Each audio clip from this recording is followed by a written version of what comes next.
Hello friends and colleagues. I want to share with you one of the most powerful and something that I've hardly ever seen out in the medical professional space, tools for how to do transformative healthcare. I call it the little white picket fence.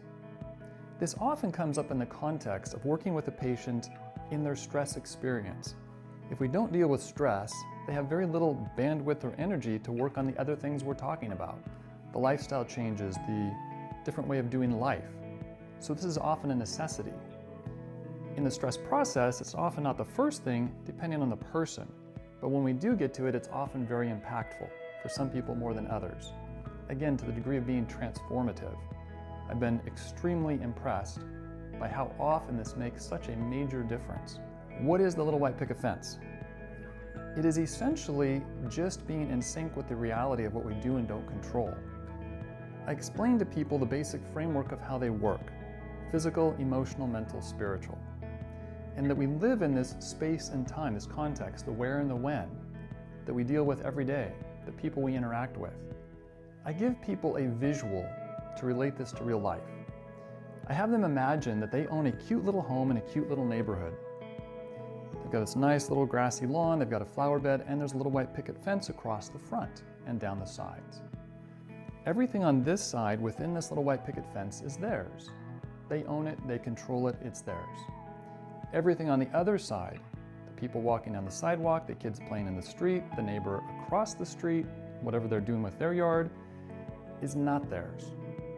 Stress is very largely the experience of spending energy badly, inefficiently, ineffectively. It leaves us drained.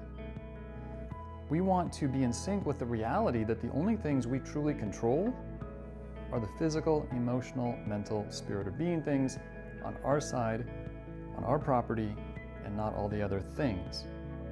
This sounds simple. It's challenging because we as human beings tend to want to control and affect all these other things out here that we actually don't have direct control over.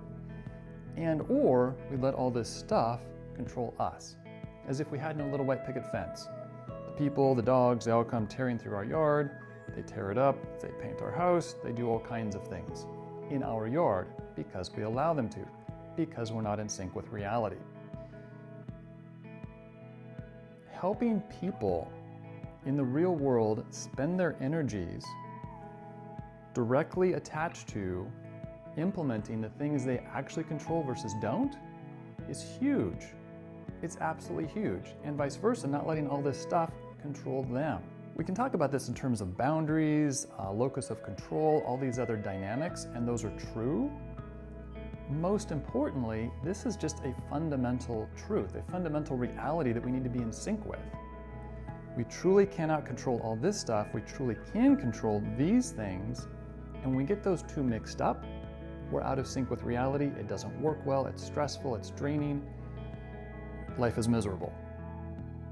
Versus getting those in sync, practicing where's my little white picket fence, oh, now my energy is being used effectively.